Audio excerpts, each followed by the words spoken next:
Hey guys, welcome to week 6 of our 7230 class.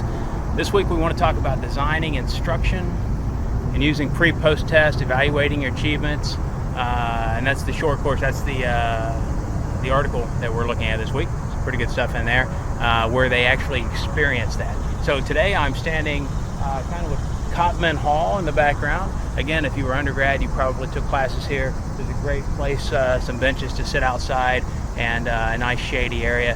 The flower garden's over to the, I guess your right, really cool area. And of course, Plum Hall. I should probably film a video in there because I don't know how long Plum Hall is going to be here. It's got some years on that building.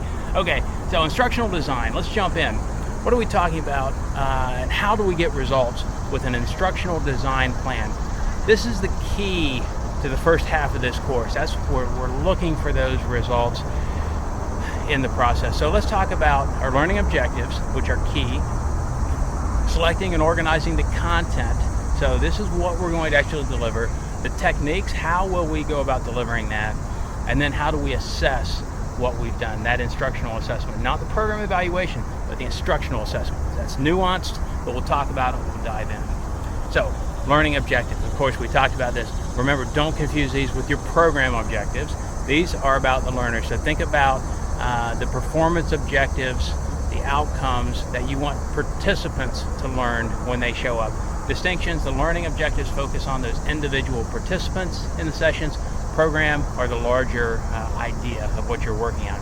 5 categories when we think about objectives: acquiring knowledge, enhancing those cognitive skills, developing psychomotor. Think not kinesthetic learning, which we do a lot of in our 4-H with learn by doing, but this is like learning a process so that you can train your muscles to do something. Strengthening problem solving and problem finding capabilities, so critical thinking here. Changing feelings or beliefs or values. We do a lot of that. Sometimes it's cultural, sometimes it's human resource, kind of touchy-feely stuff. Other times it's absolutely critical to the success of our organization if it's a nonprofit or an extension program, depending on what you're working on. So you got to kind of think through these things. So our article this week really hits 1, 2, and 3 of these learning objectives in the example that we see there. Focusing on or providing a focus and consistency in your overall design. You've got to get the objectives can serve as your guidelines for choosing the content and the instructional strategy. Again, here I am outside filming with students walking by. It's the middle of campus, gorgeous day, but as distance students, I want you to get that feeling. So I want this strategy of instruction to help pull you into the course and help get you more excited about it. Hence, me doing this crazy stuff. Provide a basis for evaluating what participants have learned, and then giving that direction to help the participants organize their learning. We'll dig into these a little bit more. So here's an example. So in this very class, Module 4, I just pulled this out. The learning objectives are statements that have the who, who's your learner, the how, your action, and then the what. What's the content?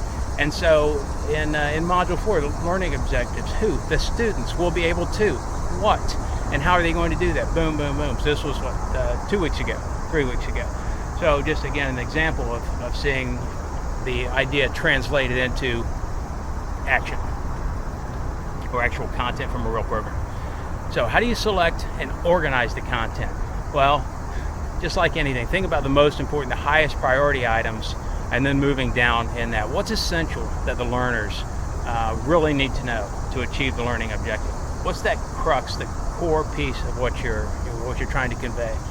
And then what supplemental materials can enhance that understanding, those essential elements.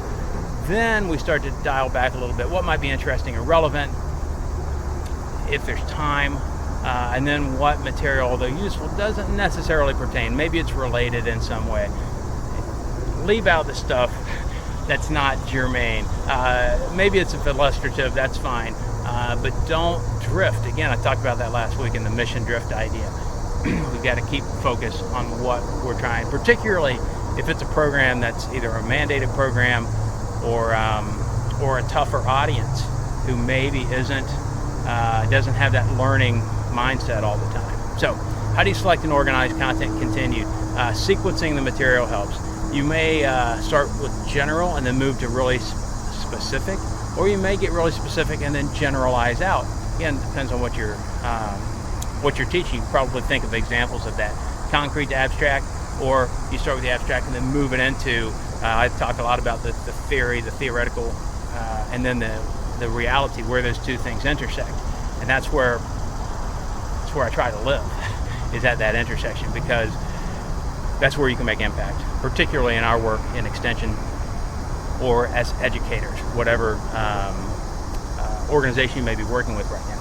So some pitfalls: too much material for the time. I mentioned this last week. There's more materials than the learners can absorb. So the first one's on me. I've got too much stuff. I got to cram it all in there. Or the second one, we're just giving the learners too much in too short of a period of time. So you've got to consider that. You've got to consider the context in which the learning will be applied. That's that how part of the equation. Your instructional techniques. So kind of 4 factors. This is from Caffarella: learning objectives, capability of the instructors, characteristics, and context. Those are the most critical pieces that you need to really look at.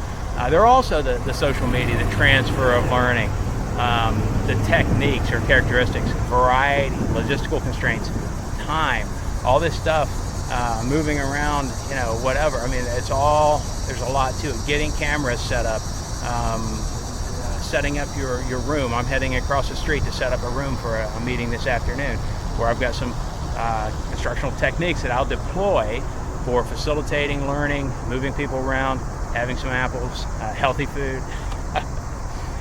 So here's an example. So this is one of my videos. It was on coaching. I think a leadership class on coaching.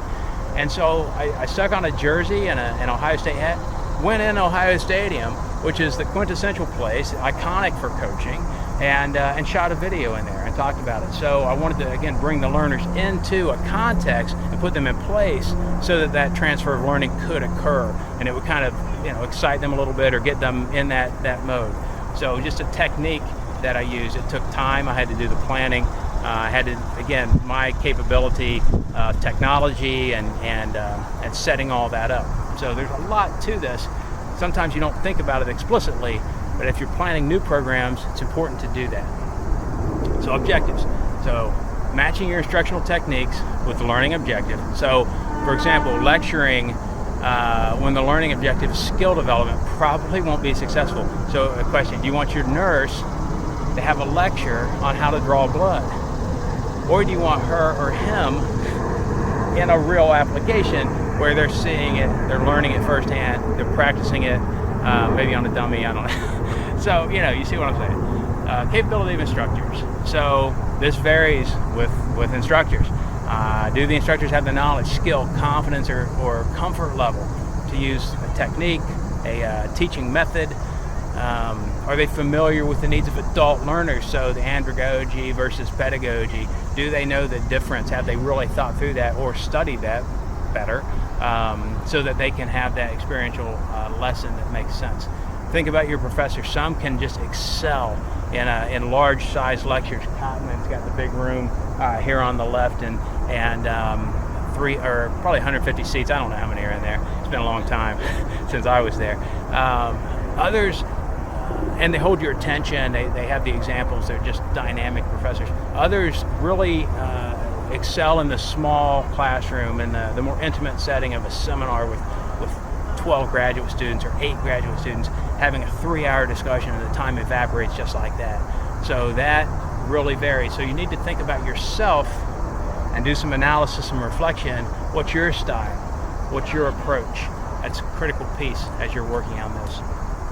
Then from the instructor characteristics to the learner's characteristics. What are the cultural differences? Gender, race, ethnicity, religion, socioeconomic status, language, all of these things, ways of knowing, epistemological questions that we don't always stop to think about. We're just like, oh, somebody needs a program. Let's put it together. So easy. What are our biases, and how do we work to address those in our actions or assumptions? So I put an example, PowerPoint pictures. I try to, now I don't have as many in this year because just time it takes a lot of time to find pictures and give examples, but I try to be really diverse, ethnically diverse, racially diverse. It's hard to show other types of diversity, but in my photos, I don't want just a bunch of white guys in the pictures. I try to mix that up so that I can have that diversity and show that welcomeness in my lectures. Learning context. So what's the setting where the real learning is going to take place? So this is the extreme example, and I would suggest that most of the instruction on skydiving is done on the ground. When you finally get to that point where you're going to learn how to fall out of the plane, that's kind of the last piece. So the majority, though, the context is grounded. Anyway, something to think about just for fun. Instructional resources, do they fit the experiences and interests and abilities of your learners? Are they culturally suitable? Again, the photos and things that I might use in a PowerPoint or that you might select. Do they illustrate what's happening, what's being taught, or are they just kind of random? And we've probably all seen that. Do they focus the attention on the essential elements and drive home that bottom line, or do they kind of stray? Are they spurious? Out there, third level, kind of related. And do they take advantage of the context of learning? Again, back to that contextual piece. So, instructional assessments, why this is needed. This is a huge piece. 5 kind of main reasons. You want to assess their background experiences and their readiness for learning. You want to improve your process and the materials that you're delivering. And then you want to assist them in being more effective learners. How can you help them enter into that space so that the learning can occur? Then lastly, you want to ascertain, or next to last, whether participants have learned has produced the desired outcomes, and then how do you evaluate that? So those are all pieces that you look at. A couple ways to do that. Assessment at the entry. Prior to the start, what do the participants know or do? How do they feel about the content that's about to be created? Sometimes you can do this assessment early on at the beginning of the class, or even in advance while you're developing it. So this can kind of be baseline stuff, something to think about as an approach. Assessment of instructional processes and resources can be done before, I just mentioned, during or after. So before, you're asking experts, colleagues, even your participants, maybe an advisory committee, to review your materials, the planned process. You think this will connect with the audience that I'm working on? Or after, the self-review, participant assessments, those are valid. They're great ways to do it. I did not a fact sheet, an idea starter for 4-H a few years ago. We were having this discussion and this idea about local food and could 4-H youth participate in a local food project. So I actually did an assessment of the process as I was putting this resource together, before, during, and after. So I talked with content experts.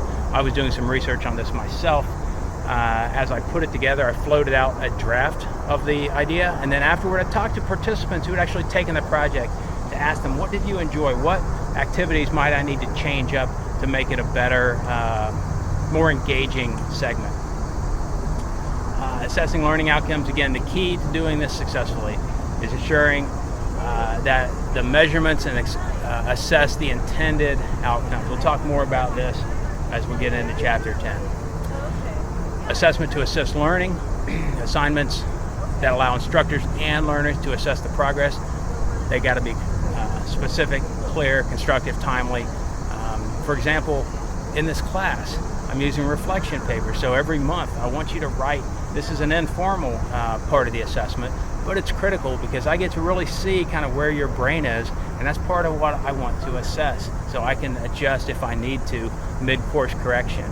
The weekly discussion board, as I read those, I kind of get a flavor for what you guys are picking up on, the key points, and what's not resonating or maybe not coming out in those discussion posts. So again, it's kind of that formative way of evaluating the process and then adjusting midstream to make for a better learning environment.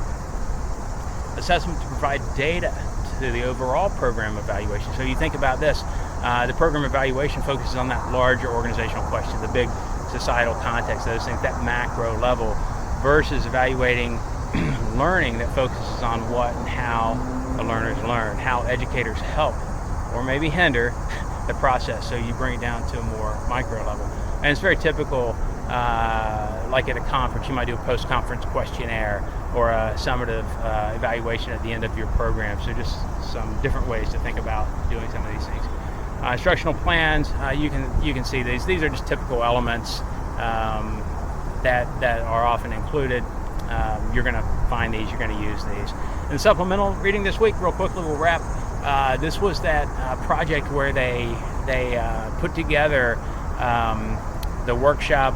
They determined that they felt like it was successful, but they really weren't sure. They couldn't measure it because they hadn't done the work in advance. So they did the second curriculum and developed some clearly defined learning objectives. And then they were able to go back and truly measure what they had done and to see if it was effective or not. So it's a pretty good article. There's the summary. Please go read. It's good stuff, and it will kind of really connect, as I mentioned earlier, with some of the key points in this. How did they change their curriculum? How do they change it up so that they could hit these other points? And the conclusion, by being more systematic in the design of their process, they were able to go back and see that they really had achieved their intended objectives. So, critical stuff. Module 6 discussion, that's online on board. So for now, from Cotman Hall, and gorgeous day on campus. Hope you guys have a great week. See you soon.